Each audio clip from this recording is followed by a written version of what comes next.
ഇതാണ്. പ്രദേശത്തെ ചില്ലുകളടക്കം തകർന്നിട്ടുണ്ട് എന്നുള്ളതാണ് ഏറ്റവും പ്രധാനപ്പെട്ട കാര്യം. ആളുകളടക്കം അവിടേക്ക് എത്തുകയും ചെയ്തിട്ടുണ്ട്. ഏതായാലും കൂടുതൽ ആളുകളെ ഇപ്പോൾ ആശുപത്രിയിലേക്ക് കൊണ്ടുപോവുകയാണ്. 40ഓളം പേർ അവിടെ ഉണ്ടായിരുന്നു എന്നുള്ളതാണ് ഏറ്റവും പ്രധാനപ്പെട്ട കാര്യമെന്ന് പറയുന്നത്. ആ 40 പേരിൽ കുറച്ചു പേരെ, ഏതാണ്ട് 10ഓളം പേരെ ഇപ്പോൾ ആശുപത്രിയിലേക്ക് കൊണ്ടുപോകാൻ വേണ്ടി കഴിഞ്ഞിട്ടുണ്ട്. കൂടുതൽ ആംബുലൻസുകൾ എത്തി അവിടെ രക്ഷാപ്രവർത്തനം ഇപ്പോൾ പുരോഗമിക്കുകയാണ്. കൂടുതൽ ഗുരുതരമായ പൊള്ളൽ പലർക്കും ഏറ്റിട്ടുണ്ട് എന്നുള്ളതാണ് നമുക്ക് മനസ്സിലാക്കാൻ കഴിയുന്ന ഒരു കാര്യം. അല്പസമയം മുമ്പ് അവിടെ നിന്ന് എടുത്തുകൊണ്ടുവന്ന ആളുടെ ഒരു അവസ്ഥയൊക്കെ വളരെ ഒരു പ്രതിസന്ധിയാണ്. മാത്രമല്ല ഇപ്പോഴും തീ നിൽക്കുന്ന സാഹചര്യവും കൂടി അവിടെ ഉണ്ട് എന്നുള്ളതും എടുത്തു പറയേണ്ട ഒരു കാര്യമാണ്. ആ തീ ഇപ്പോഴും നിൽക്കുന്നു. ആ തീ പൂർണ്ണമായും കെടുത്തുവാനായി നിലവിൽ നമുക്ക് കഴിഞ്ഞിട്ടില്ല എന്നുള്ളതും, ഈ പുക ഉയരുന്നതും മാത്രമല്ല അവിടെ നിൽക്കുന്ന പടക്കത്തിന്റെ ഒരു സാഹചര്യവും കൂടി വളരെ ഗുരുതരമായ ഒരു കാര്യമാണ്. കാരണം അത് എപ്പോൾ അതൊരു അപകടമായി ഇപ്പോഴും നിലനിൽക്കുന്നതാണ്. ഈ സ്ഫോടനം ഉണ്ടായതിനു ശേഷം വീണ്ടും പൊട്ടിത്തെറികൾ ഉണ്ടാകുന്ന ഒരു സാഹചര്യം കൂടി ഉണ്ടായി എന്നുള്ളതിനൊപ്പം ചേർത്ത് വായിക്കേണ്ട ഒരു കാര്യവും കൂടിയാണ്. ഏതായാലും ഇതിനിടയിലും രക്ഷാപ്രവർത്തനം അതിന്റെ ഏറ്റവും പരമാവധി നിലയിൽ തന്നെ പുരോഗമിച്ചു കൊണ്ടിരിക്കുകയാണ് എന്നുള്ളതാണ് ഏറ്റവും പ്രധാനപ്പെട്ട കാര്യം എന്ന് പറയുന്നത്. അവിടെ നിന്ന് രക്ഷിക്കാൻ കഴിയുന്ന ആളുകളെയൊക്കെ പുറത്തേക്ക് എത്തിക്കുന്ന ശ്രമമാണ് ഇപ്പോൾ നടന്നുകൊണ്ടിരിക്കുന്നത്. അതിനുള്ള നടപടിയാണ് ഇപ്പോൾ പുരോഗമിച്ചു കൊണ്ടിരിക്കുന്നത് എന്നുള്ളതാണ് ഏറ്റവും പ്രധാനപ്പെട്ട കാര്യം എന്ന് പറയുന്നത്. ഏതായാലും രക്ഷാപ്രവർത്തനം തുടരുകയാണ്. പക്ഷേ ഇപ്പോഴും ഈ പുക അതുപോലെ തന്നെ ആ പൊട്ടിത്തെറി ഉണ്ടാകുന്ന ഒരു സാഹചര്യമൊക്കെ വലിയ പ്രതിസന്ധി സൃഷ്ടിക്കുന്നു. ഏതായാലും ഇപ്പോൾ 10ഓളം പേരെ നിലവിൽ ആശുപത്രിയിലേക്ക് കൊണ്ടുപോയിട്ടുണ്ട്. അതിൽ 8ഓളം പേരുടെ നില അതീവ ഗുരുതരമാണ് എന്നുള്ള വിവരവും കൂടി പുറത്തേക്ക് വരികയും ചെയ്യുന്നുണ്ട്. ഈ പരിക്കേറ്റവരെ തൃശൂർ മെഡിക്കൽ കോളേജ് ആശുപത്രിയിലാണ് നിലവിൽ പ്രവേശിപ്പിച്ചിരിക്കുന്നത്. ഏതായാലും ഈ രക്ഷാപ്രവർത്തനം ഇപ്പോൾ തുടരുകയാണ്. പല ഭാഗങ്ങളിലൂടെ എത്തി രക്ഷാപ്രവർത്തനം ഇപ്പോൾ തുടർന്നുകൊണ്ടിരിക്കുകയാണ്. പ്രത്യേകിച്ച് ഈ നൂറുകണക്കിന് അമിട്ടുകൾ അടക്കമാണ് അവിടെ സൂക്ഷിച്ചിരിക്കുന്നത്. അതുകൊണ്ട് തന്നെ അത് പൂർണ്ണമായും അണയ്ക്കുക അല്ലെങ്കിൽ അത് നിയന്ത്രണ വിധേയമാക്കുക എന്നുള്ള ഒരു സാഹചര്യവും കൂടിയുണ്ട്. ഏതായാലും അതിനുള്ള ശ്രമവും ഇപ്പോൾ അഗ്നിരക്ഷാസേന നടത്തിക്കൊണ്ടിരിക്കുകയാണ്. അതെ, തൃശ്ശൂർ പൂരത്തിന് 5 ദിവസം മാത്രം അവശേഷിക്കെ ഉണ്ടായിട്ടുള്ള ഈ വലിയ സ്ഫോടനവും ഈ ആളിക്കത്തിക്കൊണ്ടിരിക്കുന്ന തീയും വലിയ രീതിയിലുള്ള അവസ്ഥയിലേക്ക് തൃശ്ശൂർ ജില്ലയെ മാറ്റിയിരിക്കുന്നു എന്ന് പറയാം. ഇതിനു മുൻപ് തൃശ്ശൂർ പൂരവുമായി ഉണ്ടായിട്ടുള്ള വെടിക്കെട്ട് ദുരന്തങ്ങൾ ഒരു ഭാഗത്തുണ്ട്. ഒപ്പം തന്നെ സമീപ ദിവസങ്ങളിൽ തമിഴ്നാട് അടക്കമുള്ള ഇടങ്ങളിൽ ഉണ്ടായിട്ടുള്ള സമാനമായിട്ടുള്ള ദുരന്തങ്ങളുടെ സ്മരണയും ഒരു ഭാഗത്തുണ്ട്. ഏറ്റവും ശക്തമായിട്ടുള്ള കൊടും ചൂടിൻ്റെ ഇടയിലാണ് ഈ ദുരന്തമുണ്ടായിട്ടുള്ളത് എന്ന് മാത്രമല്ല, വെടിക്കെട്ട് ദുരന്തത്തിലെ തീപ്പൊള്ളൽ എന്ന് പറയുന്നത് മറ്റ് തീപ്പൊള്ളലിനേക്കാളും തീക്ഷ്ണതയേറിയതാണ്. അതുകൊണ്ട് തന്നെ ഗുരുതരാവസ്ഥയിലായിട്ടുള്ളവരുടെ ജീവനെ സംബന്ധിച്ചിട്ട് വലിയ ആശങ്കയും ഒരു ഭാഗത്തുണ്ട്. 5 ദിവസം മാത്രം തൃശ്ശൂർ പൂരത്തിന് ബാക്കി നിൽക്കുകയാണ്. പൂരാവേശത്തിലേക്ക് തൃശ്ശൂർ ഉണരാൻ പോകുന്നതിനിടയിലാണ് നാടിനെ നടുക്കിക്കൊണ്ട് വൻ സ്ഫോടനം ഉണ്ടായിരിക്കുന്നത്. മുണ്ടത്തിക്കോടുള്ള വെടിക്കെട്ട് നിർമ്മാണ കേന്ദ്രത്തിൽ ഉണ്ടായിട്ടുള്ള സ്ഫോടനം, ആ സ്ഫോടനത്തെ തുടർന്നുണ്ടായിട്ടുള്ള അനുബന്ധ സ്ഫോടനങ്ങൾ കൂടി ഉണ്ടാകുന്നു എന്നുള്ളതാണ് അതിൽ ഏറ്റവും പ്രധാനപ്പെട്ട കാര്യം. ഒരു സ്ഫോടനം ഉണ്ടാവുകയും ഈ പറയുന്നത് പോലെ 10ഓളം പേരെ ആശുപത്രിയിലേക്ക് കൊണ്ടുപോവുകയും 8ഓളം പേരുടെ ആരോഗ്യനില ഗുരുതരമായ അവസ്ഥയിലാണ് എന്ന് പറയുകയും ചെയ്യുന്നതിനിടയിൽ തന്നെ അനുബന്ധ സ്ഫോടനങ്ങൾ ഉണ്ടായിക്കൊണ്ടിരിക്കുന്നു. അത് നിന്ന് കത്തിക്കൊണ്ടിരിക്കുന്ന ഒരവസ്ഥയിലേക്കാണ് പോയിക്കൊണ്ടിരിക്കുന്നത്. തൃശ്ശൂർ പൂരത്തിലെ തിരുവമ്പാടി വിഭാഗത്തിൻ്റെ വെടിക്കെട്ട് സാമഗ്രികൾ നിർമ്മിച്ചിരുന്ന പുരയിലാണ് ഈ അപകടം സംഭവിച്ചത്. തിരുവമ്പാടി വിഭാഗത്തിൻ്റെ വെടിക്കെട്ട് സാമഗ്രികൾ നിർമ്മിച്ചിരുന്ന പുര ഓർക്കണം. ഇതിന് സമാനമായ രീതിയിലുള്ള ക്രമീകരണങ്ങളും സാമഗ്രികൾ സൂക്ഷിക്കലും മറുഭാഗത്ത് പാറമേക്കാവിൻ്റെ ഉണ്ട്. തൃശ്ശൂർ ജില്ലയിൽ ആകെ വ്യാപകമായിട്ട് ഈ വെടിക്കെട്ട് ദുരന്തത്തിൻ്റെ പശ്ചാത്തലത്തിൽ കർശനമായിട്ടുള്ള സുരക്ഷ ഏർപ്പെടുത്തേണ്ട പ്രക്രിയയിലേക്ക് ജില്ലാ ഭരണകൂടം വരും. എല്ലാ വർഷവും വെടിക്കെട്ട് ദുരന്തത്തിൻ്റെ പശ്ചാത്തലത്തിൽ ഒക്കെ മുൻ വർഷങ്ങളിൽ എടുത്തിട്ടുള്ള തീരുമാനങ്ങളൊക്കെ പല ഘട്ടങ്ങളിലും പാലിക്കപ്പെടാതെ പോകുന്നതിൻ്റെ ചരിത്രം കൂടി നമ്മുടെ മുമ്പിലുണ്ട്. ഈ അപകടം നടന്ന സമയത്ത് പുരയ്ക്കുള്ളിലുണ്ടായിരുന്ന തൊഴിലാളികൾക്കാണ് പരിക്കേറ്റത്. ഇപ്പോൾ ഇതാ മരണത്തിൻ്റെ വാർത്ത വരുന്നു. തീർച്ചയായും 3 പേർ മരിച്ചു എന്നുള്ള വിവരമാണ് ഇപ്പോൾ പുറത്തേക്ക് വരുന്നത്. 3 മരണം ഇപ്പോൾ ഉണ്ടായി എന്നുള്ള വാർത്ത വരുന്നു. 3 പേർ ഈ അപകടത്തിൽ 3 പേർ ഇപ്പോൾ മരിച്ചു എന്നുള്ളതാണ് നമുക്ക് മനസ്സിലാക്കാൻ കഴിയുന്ന ഒരു കാര്യം. 40-ലേറെ പേരാണ് അവിടെ ഉണ്ടായിരുന്നത്. ആ 40-ലേറെ പേരിൽ 3 പേർ ഇപ്പോൾ മരിച്ചു എന്നുള്ള വിവരമാണ്. 3 മരണമാണ് ഇപ്പോൾ സ്ഥിരീകരിച്ചിരിക്കുന്നത്. മരിച്ചത് ആരാണ് എന്നുള്ള കാര്യം ഇപ്പോൾ വ്യക്തമല്ല. ഈ മൃതദേഹങ്ങൾ ഇപ്പോൾ നമുക്ക് കണ്ടെടുക്കാൻ വേണ്ടി കഴിഞ്ഞിട്ടുണ്ട്. 3 മൃതദേഹങ്ങളാണ് ഇപ്പോൾ കണ്ടെത്തിയിരിക്കുന്നത്. ഈ തൃശ്ശൂർ പൂരം അടുക്കാനിരിക്കെ ഇപ്പോൾ ഈ തിരുവമ്പാടിയുടെ ആ വെടിക്കെട്ട് സാമഗ്രികൾ നിർമ്മാണശാലയിലുണ്ടായ സ്ഫോടനത്തിൽ 3 മരണം എന്നുള്ളതാണ് ഇപ്പോൾ വരുന്ന ഒരു പ്രധാനപ്പെട്ട വിവരം. കുറച്ചുപേർ ആ മൃതദേഹങ്ങൾ അതവിടെ നിന്ന് കണ്ടെത്തുകയാണ് ചെയ്തത്. ഈ പരിക്കേറ്റവരല്ല, മറിച്ച് ആ സ്ഫോടനം ഉണ്ടായ സ്ഥലത്ത് നിന്നാണ് മൃതദേഹങ്ങൾ ഇപ്പോൾ കണ്ടെത്തിയിരിക്കുന്നത് എന്നുള്ളതാണ്. അത് മൃതദേഹം പൂർണ്ണമായ നിലയിലില്ല എന്നുള്ളത് കൂടി ഉണ്ട്. പൂർണ്ണമായ നിലയിലല്ല ആ മൃതദേഹം ഉള്ളത്, ചിന്നിച്ചിതറിയ നിലയിലാണ് എന്നുള്ളതാണ് ഒരു പ്രധാനപ്പെട്ട കാര്യമായി ഈ കാര്യത്തിലുള്ളത്. അവിടെ ഈ ഭാഗത്തൊക്കെ, ഈ ഷെഡ് നിന്നിരുന്ന ഭാഗത്തൊക്കെ ആളുകൾ തിരച്ചിൽ നടത്തുകയാണ്. ഈ സ്ഫോടനം ഉണ്ടായ പ്രദേശത്ത് മാത്രമല്ല, അതിന് ചുറ്റുമുള്ള പ്രദേശങ്ങളിലൊക്കെ ഈ ഇത്തരത്തിൽ തിരച്ചിൽ നടത്തുകയാണ്. അഗ്നിരക്ഷാ സേനയുണ്ട്, നാട്ടുകാരുണ്ട്, അങ്ങനെ ആളുകളെല്ലാം ആ ചുറ്റുവട്ടത്തുണ്ട്. അവർ പരിശോധന നടത്തുകയാണ്. കൂടുതൽ മൃതദേഹങ്ങൾ, ഇപ്പോൾ 3 മൃതദേഹങ്ങളാണ് കണ്ടെത്തിയിരിക്കുന്നത്. 10ഓളം പേരെ ആശുപത്രിയിലേക്ക് എത്തിച്ചിട്ടുണ്ട്. നമുക്കറിയാവുന്ന പോലെ 40ഓളം പേരാണ് അവിടെ ഉണ്ടായിരുന്നത് എന്നുള്ളതാണ് ഏറ്റവും പ്രധാനപ്പെട്ട കാര്യം. വലിയ സ്ഫോടനമാണ്, വൻ സ്ഫോടനമാണ് അവിടെ ഉണ്ടായത് എന്നുള്ളതും അവിടെ നാട്ടുകാർ പറഞ്ഞതാണ്. വലിയ രീതിയിൽ പുക ഉയരുന്ന ഒരു സാഹചര്യം ഉണ്ടായി. മാത്രമല്ല വലിയ ഭൂമി കുലുക്കം പോലെയുള്ള ശബ്ദം കേട്ടു എന്നാണ് നാട്ടുകാർ പറയുന്നത്. വലിയ പ്രകമ്പനം അവിടെ ഉണ്ടായി എന്നുള്ളതാണ് നാട്ടുകാർ പറയുന്ന ഒരു കാര്യമെന്ന് പറയുന്നത്. അവിടെ നിരവധി പേർക്ക് പരിക്കേറ്റിട്ടുണ്ട്. അതിൽ ഇപ്പോൾ 3 മൃതദേഹങ്ങൾ കണ്ടെത്തി എന്നുള്ളതാണ് ഇപ്പോൾ വരുന്ന വിവരം. 3 മൃതദേഹങ്ങൾ കണ്ടെത്തിയിരിക്കുന്നു. 3 മരണം, നിരവധി പേർക്ക് പരിക്കുണ്ട്. അത് എത്ര പേർക്ക് എന്നുള്ള കാര്യത്തിൽ ഇപ്പോഴും വ്യക്തതയില്ല. 8ഓളം പേരെ തൃശ്ശൂർ മെഡിക്കൽ കോളേജ് ആശുപത്രിയിലേക്ക് എത്തിക്കുകയും ചെയ്തിട്ടുണ്ട്. കൂടുതൽ ആളുകളെ അവിടെ നിന്ന് പുറത്തെടുക്കാനുള്ള ശ്രമങ്ങൾ പുരോഗമിക്കുകയും ചെയ്യുകയാണ്. ഈ 3 മരണം എങ്ങനെ സംഭവിച്ചു എന്നുള്ളതിനെക്കുറിച്ച് ശാസ്ത്രീയമായിട്ട് ചില കാര്യങ്ങൾ കൂടി നോക്കേണ്ടതുണ്ട്. സാധാരണ ഉണ്ടാകുന്ന അപകടങ്ങളിൽ നിന്ന് വ്യത്യസ്തമാണ് വെടിക്കെട്ട് ദുരന്തത്തിലേത്. വെടിക്കെട്ട് ദുരന്തങ്ങൾ സംഭവിക്കുമ്പോൾ പ്രധാനമായിട്ടും ഉണ്ടാകുന്ന പൊള്ളലുകൾ, അത് കേവലം തൊലിപ്പുറത്തെ മുറിവുകൾ മാത്രമല്ല, ശരീരത്തിൻ്റെ ആന്തരിക പ്രവർത്തനങ്ങളെ പോലും തകിടം മറിക്കുന്ന ഗുരുതരമായ അവസ്ഥയാണ്. അതുകൊണ്ട് തന്നെ ഗുരുതരാവസ്ഥയിൽ ആശുപത്രിയിലുള്ളവരെ സംബന്ധിച്ചിട്ട് അവരുടെ ഓരോ നിമിഷവും പ്രധാനപ്പെട്ടതാണ്. കാരണം പൊള്ളൽ മരണത്തിലേക്ക് നയിക്കുന്ന രീതിയിലുള്ള പ്രധാനപ്പെട്ട കാരണങ്ങൾ അതിലുണ്ട്. പ്രത്യേകിച്ചും ഇൻഹലേഷൻ ഇഞ്ചുറി സംഭവിച്ചിട്ടായിരിക്കാം ഇനിയുള്ള ഗുരുതരാവസ്ഥ.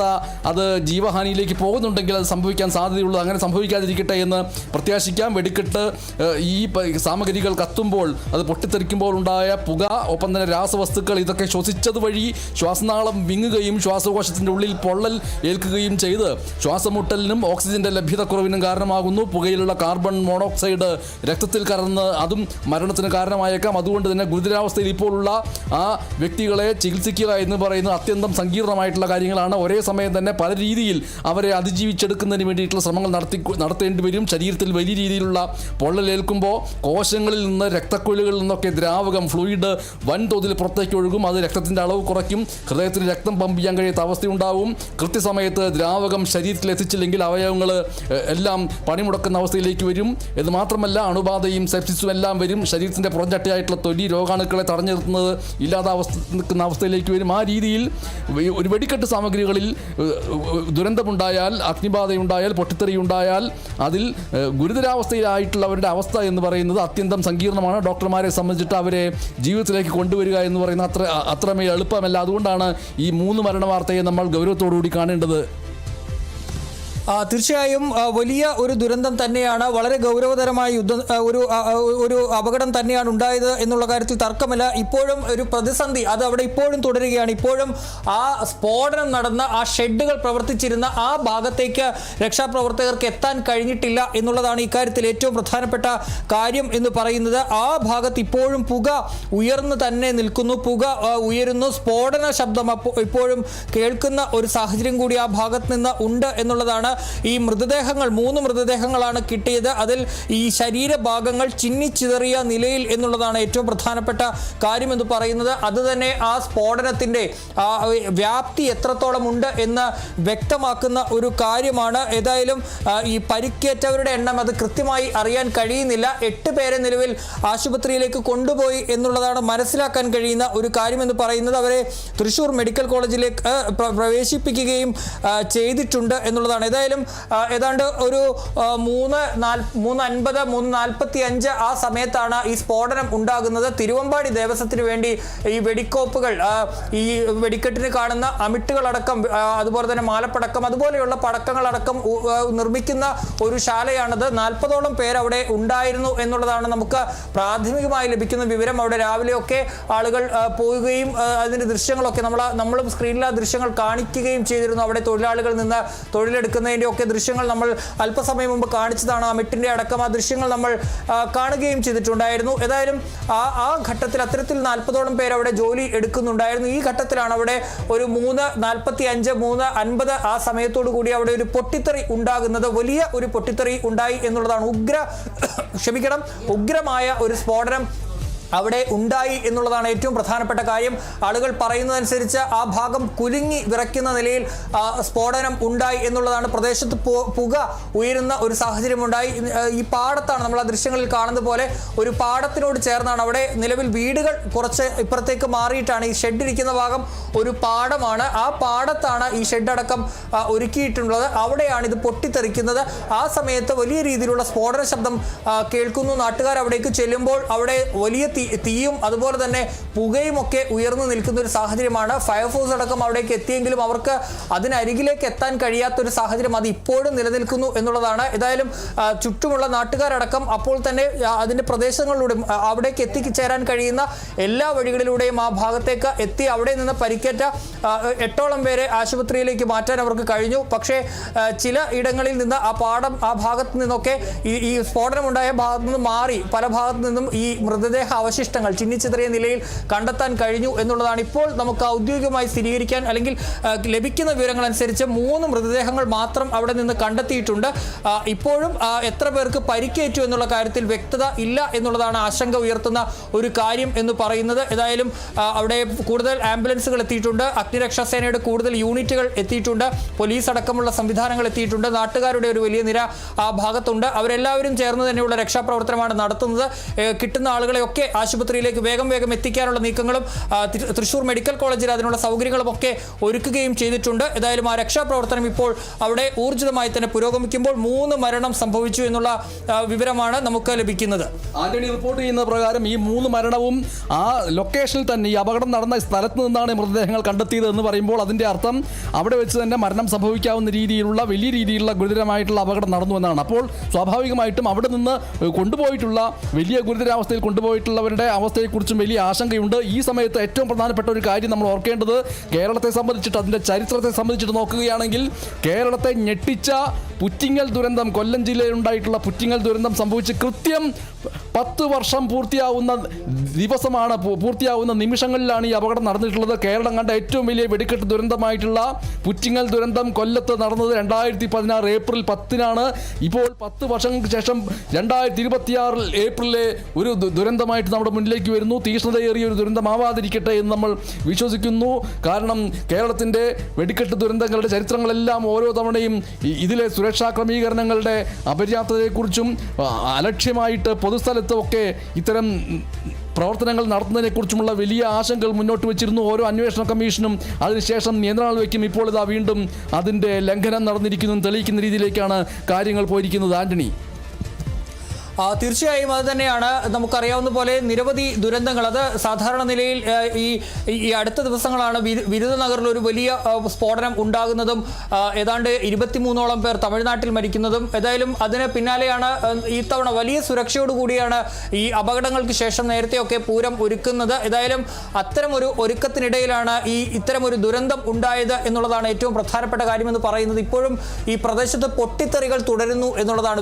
വീണ്ടും ആ പ്രദേശത്ത് പൊട്ടിത്തെറികൾ ഉണ്ടായിക്കൊണ്ടേയിരിക്കുന്നു എന്നുള്ളതാണ് ഏറ്റവും ആശങ്കയുണ്ടാക്കുന്ന ഒരു കാര്യം. ആ ഭാഗത്തേക്ക് എത്തിച്ചേരാൻ കഴിയുന്നില്ല. കാരണം ഈ സ്ഫോടന വസ്തുക്കൾ അത് ഒരുക്കി വെച്ചിരിക്കുന്ന ആ ഭാഗമുണ്ട്, പണി കഴിഞ്ഞതുണ്ട്. അതുകൂടാതെ ഇനിയും ദിവസങ്ങളുണ്ട്. കരിമരുന്നടക്കം അവിടെ ശേഖരമുണ്ടാകും. സ്വാഭാവികമായും ആ ഭാഗത്ത് ഈ തീ ഉണ്ടാകുമ്പോൾ അത് വലിയ അപകടം തന്നെ വരുത്തുന്ന ഒരു സാഹചര്യം ഉണ്ട് എന്നുള്ളതാണ് ഏറ്റവും ആശങ്കയുണ്ടാക്കുന്ന ഒരു കാര്യമെന്ന് പറയുന്നത്. അവിടേക്ക് എത്തിയാൽ മാത്രമേ അതായത് അതിൻ്റെ ആ ഷെഡുകൾ നിന്നിരുന്ന ആ ഭാഗത്തേക്ക്, അതിൻ്റെ പൂർണ്ണമായും ആ ഭാഗത്തേക്ക് എത്തിച്ചേർന്നാൽ മാത്രമേ എന്താണ് സംഭവിച്ചിട്ടുള്ളത്, ഈ ദുരന്തത്തിൻ്റെ വ്യാപ്തി എത്രത്തോളം ഉണ്ട് എന്നുള്ള കാര്യം നമുക്ക് പറയാൻ വേണ്ടി കഴിയുകയുള്ളൂ. ഉള്ളൂ. കാരണം നമുക്ക് ആ ദൃശ്യങ്ങളിൽ കാണാം വളരെ ഉയരത്തിലാണ് പുക. ആ സ്ഫോടനമുണ്ടായ സമയത്തുള്ള ആ പുകയാണ് കാണുന്നത്. വലിയ ഉയരത്തിൽ ആ പുക ഉയർന്നു പൊങ്ങുന്ന ഒരു സാഹചര്യം ഉണ്ടായി. മാത്രമല്ല അവിടെ വലിയ ഭൂമി കുലുക്കം പോലെ ഉണ്ടായി. അപ്പോൾ ആ ഭാഗത്തുണ്ടായിരുന്ന ആളുകളുടെ സ്ഥിതി അതും വളരെ പ്രധാനപ്പെട്ട ഒരു കാര്യമാണ്. ഏതായാലും അവിടെ നിന്ന് പുറത്തെത്തിക്കാൻ കഴിയുന്ന ആളുകളെ ആശുപത്രിയിലേക്ക് കൊണ്ടുപോയിട്ടുണ്ട്. ഇപ്പോൾ ആരോഗ്യമന്ത്രി ഇക്കാര്യത്തിൽ തൃശൂർ മെഡിക്കൽ കോളേജിന് നിർദ്ദേശം നൽകിയിട്ടുണ്ട്. അവിടെ എല്ലാ സജ്ജീകരണങ്ങളും ഒരുക്കാൻ സമീപത്തുള്ള ആശുപത്രികൾ കൂടി ഒരുങ്ങിയിരിക്കാനുള്ള നിർദ്ദേശം നൽകുകയും ചെയ്തിട്ടുണ്ട്. എല്ലായിടത്തും ക്രമീകരണങ്ങൾ ഇപ്പോൾ സജ്ജമാക്കി വെച്ചിരിക്കുന്നു. 3 മരണം എന്ന നിലയിൽ ഇപ്പോൾ വാർത്ത വരികയും ചെയ്യുന്നു. അത് മൃതദേഹങ്ങൾ ആണ് കണ്ടെത്തിയിട്ടുള്ളത്. ആ മൃതദേഹങ്ങൾ ചിന്നിച്ചിതറിയ നിലയിൽ പൂർണ്ണമായ നിലയിലല്ല എന്നുള്ളത് തന്നെയാണ് ഏറ്റവും പ്രധാനപ്പെട്ട ആശങ്ക ഉയർത്തുന്ന ഒരു കാര്യം എന്ന് പറയുന്നത്. ഏതായാലും വലിയ പുക ഇപ്പോഴും ആ ഭാഗത്തുണ്ട്. പൊട്ടിത്തെറി തുടരുന്ന ഒരു സാഹചര്യം കൂടി ഉണ്ട് എന്നുള്ളതാണ് ഏറ്റവും പ്രധാനപ്പെട്ട കാര്യം. ഇനിയിപ്പോൾ നമുക്കറിയാവുന്ന പോലെ 25-ന് സാമ്പിൾ വെടിക്കെട്ടുണ്ട്. അതിനുശേഷം 27-ാം തീയതി പുലർച്ചെയാണ് തൃശൂർ പൂരത്തിന്റെ വെടിക്കെട്ട് നിശ്ചയിച്ചിരിക്കുന്നത്. അത് പാറമേക്കാവും തിരുവമ്പാടിയും മാറി മാറി നടത്തുന്ന വെടിക്കെട്ടാണ്. അതിൽ തിരുവമ്പാടി അവരുടെ വെടിക്കോപ്പുകൾ തയ്യാറാക്കുകയാണ് ഇതിനിടയിൽ ചെയ്തുകൊണ്ടിരുന്നത്. ആ ജോലികളാണ് കഴിഞ്ഞ കുറേ ദിവസങ്ങളായി ഇവിടെ പുരോഗമിക്കുകയും ചെയ്തുകൊണ്ടിരിക്കുന്നത്. അതുകൊണ്ട് തന്നെ ഈ സാമ്പിൾ വെടിക്കെട്ടിനും അതുപോലെ തന്നെ പ്രധാന വെടിക്കെട്ടിനും പകൽപൂരം കഴിഞ്ഞുള്ള വെടിക്കെട്ടിനും ഒക്കെയുള്ള സാമഗ്രികൾ തയ്യാറാക്കുന്നത് കൊണ്ട് വലിയ ക്വാണ്ടിറ്റി, വലിയ അളവിൽ അവിടെ ഈ സാമഗ്രികൾ ഉണ്ടാകും എന്നുള്ളതാണ്. അതിൽ ദൃശ്യങ്ങളിൽ രാവിലെ തയ്യാറാക്കിയ ദൃശ്യങ്ങളാണ് കണ്ടത്. അമിട്ടടക്കമുള്ള വലിയ സ്ഫോടക വസ്തുക്കൾ അതൊക്കെ ഒരെണ്ണം പൊട്ടുമ്പോൾ തന്നെ വലിയ പ്രകമ്പനം അല്ലെങ്കിൽ വലിയ അപകടം ഉണ്ടാകുന്നതാണ്. അത്തരത്തിൽ 100-ലേറെ അമിട്ടുകൾ അടക്കം അവിടെ സൂക്ഷിച്ചു വെക്കുകയും ചെയ്തിട്ടുണ്ട്. ഏതായാലും രക്ഷാപ്രവർത്തനം ഇപ്പോഴും തുടരുകയാണ്. പക്ഷെ പൊട്ടിത്തെറി ആ ഭാഗത്ത് ഇപ്പോഴും തുടരുന്നു. പലയിടങ്ങളിലും ഈ തീ അടക്കം നിലനിൽക്കുന്നു. പുകയടക്കം ഉയരുന്ന ഒരു സാഹചര്യം ഇപ്പോഴും തുടരുകയും ചെയ്തു. നമ്മൾ ഇപ്പോൾ ദൃശ്യങ്ങളിൽ കാണുന്ന പൊട്ടിത്തെറി ഉണ്ടായ സമയത്തുണ്ടായ ആ പുകയുടെ ദൃശ്യമാണ്. അത്രയും വളരെ കട്ടിയുള്ള വളരെ ഒരു പുകയാണ് ഉയരുന്നത്. അത്തരത്തിൽ ആ പുക ഇപ്പോഴും ആ ഭാഗത്ത് ഉണ്ട്. പക്ഷേ രക്ഷാപ്രവർത്തകർ അതും മറികടന്നുകൊണ്ട് അതിനെ അടുത്തേക്ക് എത്താനുള്ള ശ്രമങ്ങളും ഇപ്പോൾ നടത്തിക്കൊണ്ടിരിക്കുകയാണ്. ഫയർഫോഴ്സ് അടക്കം ആ ഭാഗത്തേക്ക് എത്തുകയും ചെയ്യുന്നുണ്ട്. പക്ഷേ പൊട്ടിത്തെറി തുടരുന്നു. ഏതായാലും 40ഓളം പേർ ആ ഭാഗത്തുണ്ടായിരുന്നു എന്നുള്ള കാര്യമാണ് ഇപ്പോൾ നമുക്കിപ്പോഴും ലഭിക്കുന്ന വിവരം എന്ന് പറയുന്നത്. ഇനി ആ ഭാഗത്ത് എത്ര പേരുണ്ട്, അവരുടെ അടുത്തേക്ക് പൂർണ്ണമായും എത്താനും കഴിഞ്ഞിട്ടില്ല. നിലവിൽ ഒരു 10ഓളം പേരെ മാത്രമാണ്, അല്ലെങ്കിൽ 10ഓളം പേരുടെ കാര്യത്തിൽ മാത്രമാണ് ഒരു വിവരം എന്ന് പറയാൻ കഴിയുന്നത്. മറ്റുള്ള ആളുകളെ അവിടെ നിന്ന് പുറത്തേക്ക് എത്തിക്കാൻ കഴിഞ്ഞിട്ടില്ല, അല്ലെങ്കിൽ അവരുടെ സാഹചര്യം എന്ത് എന്നുള്ള കാര്യത്തിൽ ഇപ്പോഴും വ്യക്തതയില്ല എന്നുള്ളതാണ്. രക്ഷാപ്രവർത്തകർക്ക് ആ ഭാഗത്തേക്ക് എത്തിയാൽ മാത്രമേ അതിൻ്റെ കാര്യം ലഭിക്കുകയും ചെയ്യുകയുള്ളൂ. ഏതായാലും പുക വളരെ ശക്തമായി തന്നെയുണ്ട്. പൊട്ടിത്തെറി ഉയരുന്ന ഒരു സാഹചര്യമുണ്ട്. നമുക്ക് ആ ദൃശ്യങ്ങളിൽ കാണാം.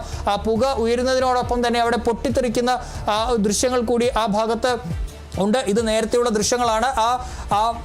ആ ഷെഡ് നിന്നിരുന്ന ആ ഭാഗത്ത് നിന്നാണ് ആ പുക അത്തരത്തിൽ ഉയരുകയും ചെയ്യുന്നത്. ഏതായാലും ആ ഭാഗത്തേക്ക് എത്തുക എന്നുള്ളതാണ്, അവിടെ എത്ര പേരുണ്ട് എന്നുള്ളതാണ് അറിയേണ്ട ഒരു കാര്യം. ആ ഭാഗത്തേക്ക് എത്താനുള്ള ശ്രമം രക്ഷാപ്രവർത്തകർ നടത്തിക്കൊണ്ടിരിക്കുകയാണ്. സാധാരണയായിട്ട് ഈ തൃശ്ശൂർ പൂരത്തിന് മുന്നോടിയായിട്ട് പടക്കപ്പുരകളിൽ അതുമായി ബന്ധപ്പെട്ട സാമഗ്രികൾ തയ്യാറാക്കുകയും മറ്റും ചെയ്യുന്നതിന് 2-3 തലങ്ങളുണ്ട്. ഒന്ന്, ആ പടക്കപ്പുരകളുടെ